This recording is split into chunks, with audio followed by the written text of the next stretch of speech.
रहीम अस्सलाम वालेकुम स्टूडेंट्स, कैसे हैं सब लोग। उम्मीद करता हूँ सब लोग खैरियत से होंगे। Welcome to Falcon academy. आज इस वीडियो में आपके साथ शेयर करने जा रहे हैं जीडीपी सॉल्यूशन इंग्लिश 506 का। इसमें आपको एक क्वेश्चन दिया हुआ है, आपने इसको 150 से लेकर 200 वर्ड्स के दरमियान आपने इस क्वेश्चन का आंसर करना है। तो कोशिश आपने करनी है कि इसको आप अपनी वर्डिंग में इसका आंसर करें। अगर आप जितनी ज़्यादा अच्छी वर्डिंग में और अपनी प्योर वर्डिंग में लिखेंगे तो आपको फुल मार्क्स मिलेंगे।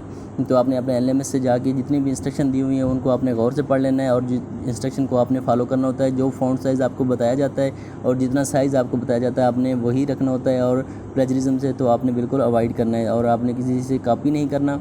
और आपने कोशिश करनी है इंटरनेट से अगर आप हेल्प लेते हैं या इस आंसर से आप अगर हेल्प लेते हैं तो आपने कोशिश करनी है कि इस आंसर को अपनी वर्डिंग में थोड़ा बहुत चेंज करके लिखा करें।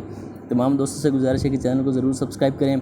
तो चलते हैं क्वेश्चन की तरफ। क्वेश्चन एक है, आसान सा क्वेश्चन है कि Pakistani students use different native languages in English classroom. कि जो पाकिस्तानी स्टूडेंट्स हैं वो इंग्लिश लैंग्वेज का जो क्लासरूम होता है उसके अंदर मुख्तलिफ नेटिव लैंग्वेजेस को इस्तेमाल करते हैं। अगर वो इंग्लिश लैंग्वेज सीखने जाते हैं तो उधर वो अपनी अपनी जो मादरी ज़ुबान उनकी होती है वही यूज़ करते हैं क्लासरूम के अंदर।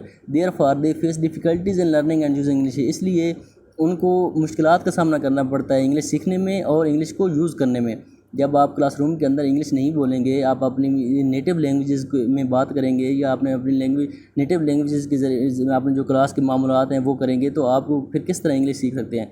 तो इसी चीज़ पे आपने कमेंट करना है कि अगर जो पाकिस्तानी स्टूडेंट्स हैं वो क्लासरूम के अंदर अपनी मादरी ज़ुबानें यूज़ करते हैं जिसकी वजह से उनको इंग्लिश लैंग्वेज को सीखने में और इस्तेमाल करने में मुश्किलात का सामना करना पड़ता है। बहुत आसान सा सवाल है, इसको आप अपनी वर्डिंग में लिख सकते हैं। आंसर की तरफ चलते हैं कि as we know in Pakistan students belong to different native languages communities, and when they come to school for learning English language they can still use their native languages in the classroom। जैसे कि हम लोग सब जानते हैं कि पाकिस्तान में जो लोग हैं, जो स्टूडेंट्स हैं वो मुख्तलिफ लैंग्वेज कम्यूनिटीज़ से तल्लुक़ रखते हैं। कुछ पंजाबी होते हैं, कुछ पश्तो होते हैं, कुछ सिंधी होते हैं, कुछ पठान होते हैं। तो सब की जो नेटिव लैंग्वेजेज़ हैं वो अलग अलग हैं। और वो जब फिर स्कूल आते हैं इंग्लिश लैंग्वेज सीखने के लिए तो वो फिर स्कूल में भी अपनी वही मादरी ज़ुबानें यूज़ करते हैं। वो इंग्लिश को ज़्यादा यूज़ नहीं करते क्लासरूम के अंदर। और वही जो उनकी मादरी ज़ुबान होती है, जो पंजाबी है वो पंजाबी बोलते हैं, जो पश्तो है वो पश्तो बोलते हैं। तो वो क्लासरूम के अंदर भी उन्हीं प्रैक्टिस को कंटिन्यू करते हैं अपनी नेटिव लैंग्वेज में। If students are not speaking English, अगर स्टूडेंट्स जो हैं वो इंग्लिश में नहीं बात कर रहे इंग्लिश क्लासरूम के अंदर, they are not practicing the vocabulary, academic language, grammatical structure etcetera they need to learn. अगर वो ये कह रहा है कि अगर स्टूडेंट्स जो हैं वो इंग्लिश नहीं बोल रहे क्लासरूम के अंदर, वो प्रैक्टिस नहीं कर रहे, वोकैबुलरी की प्रैक्टिस नहीं कर रहे, एकेडमिक लैंग्वेज जो है उसकी प्रैक्टिस नहीं कर रहे, ये जो ग्रामेटिकल स्ट्रक्चर होते हैं किसी भी लैंग्वेज के, अगर वो उनकी प्रैक्टिस नहीं कर रहे तो जो उनकी ज़रूरत है कि वो इन चीज़ों को सीखें, जब आप किसी चीज़ की प्रैक्टिस नहीं करेंगे तो आपको वो चीज़ कैसे आ सकती है। तो इस तरह जब अगर स्टूडेंट्स आते हैं क्लासरूम के अंदर और वो प्रैक्टिस नहीं करते मुख्तलिफ़ चीज़ों की तो वो फिर किस तरह लैंग्वेज सीख सकते हैं। तो उनके लिए ये बड़ा इशू हो जाता है। Speaking only in English help students begin speaking English internally. तो वो कह रहा है कि यही वैध हल है कि आप अगर वो इंग्लिश बोलना शुरू कर दे क्लासरूम के अंदर तो फिर जो इंग्लिश है वो उनके अंदर अपना घर बना लेगी, अपना घर कर लेगी। तो अगर वो इंग्लिश नहीं बोलेंगे क्लासरूम के अंदर तो वो फिर किसी सूरत इंग्लिश लैंग्वेज को सीख नहीं सकते। The only way to become fluent in language is by being immersed in the language। कि वो कह रहे हैं कि कोई भी लैंग्वेज सीखने के लिए या किसी भी लैंग्वेज में फ्लुएंटली बोलने के लिए ज़रूरी है कि आप उस लैंग्वेज के अंदर घुल मिल जाएं, आप उस लैंग्वेज को अपना बना लें, तब ही आपको वो लैंग्वेज आ सकती है। And English only policy in class request them to negotiate the learning process in English.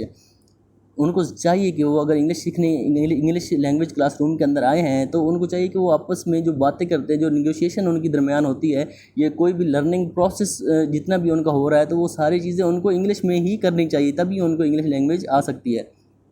Students speaking another language distract from them from learning the English language. अगर स्टूडेंट्स इन क्लासरूम के अंदर कोई और ज़ुबान use कर रहे हैं, अपनी नेटिव लैंग्वेज यूज़ कर रहे हैं, तो वो उनको डिस्ट्रैक्ट कर देगी। इंग्लिश लैंग्वेज सीखने का जो उनका एक रास्ता है उससे उनको डिट्रैक्ट कर देगी। If students are not using English in the class room then how can they learn English. जब स्टूडेंट्स जो हैं वो इंग्लिश इस्तेमाल ही नहीं कर रहे, इंग्लिश को इस्तेमाल ही नहीं कर रहे, तो वो फिर किस तरह आप उम्मीद रख सकते हैं कि वो इंग्लिश को सीख जाएंगे। So we can say that Pakistani students can face problems in using and learning English. اس سب جو اباؤ فیکٹس ہیں ان کو مد نظر رکھتے ہوئے ہم کہہ سکتے ہیں کہ جو پاکستانی اسٹوڈنٹس ہیں ان کو پرابلم کا سامنا کرنا پڑ سکتا ہے انگلش کو سیکھنے میں اور انگلش کو استعمال کرنے میں if they are using native languages in the classroom. اگر وہ کلاس روم کے اندر نیٹیو لینگویجز کو یوز کرتے ہیں تو ان کو یہ ساری مشکلات کا سامنا کرنا پڑ سکتا ہے. اس طرح آپ دیکھ سکتے ہیں کہ بہت ہی آسان سا آپ کو یہ کویسچن دیا ہوا ہے کہ اس میں کوئی اتنی زیادہ بڑی سائنس نہیں ہے. آپ اس کو تھوڑا سا صرف سمجھیں گے تو آپ کو یہ سارا آئیڈیا کلیئر ہو جائے گا. آپ نے کوشش یہی کرنی ہے کہ اپنی ورڈنگ میں اس کو چینج کر کے لکھیں کہ جو پاکستانی اسٹوڈنٹس ہیں وہ مختلف اپنی جو مادری زبانیں ہوتی ہیں وہ یوز کرتے ہیں کلاس روم کے اندر، جس کی وجہ سے ان کو مشکلات کا سامنا کرنا پڑ جاتا ہے انگلش لینگویج کو سیکھنے میں اور استعمال کرنے میں. یہ آپ کا کویسچن ہے اور اس کو آپ نے اپنے طریقے سے تھوڑا بہت چینج کر کے اور ایک اچھا سا آنسر بنا کے آپ نے 150 سے 200 ورڈز کے درمیان آپ نے لکھ دینا ہے. اگر آپ کا کوئی کویسچن ہوتا ہے تو وہ ضرور پوچھا کریں کمنٹ باکس میں، اور چینل کو بھی ضرور سپورٹ کریں، سبسکرائب کر دیا کریں تاکہ آپ تک آنے والی ہر ویڈیو پہنچتی رہے. دعاؤں میں یاد رکھیے گا، اپنا خیال رکھیں. اللہ حافظ.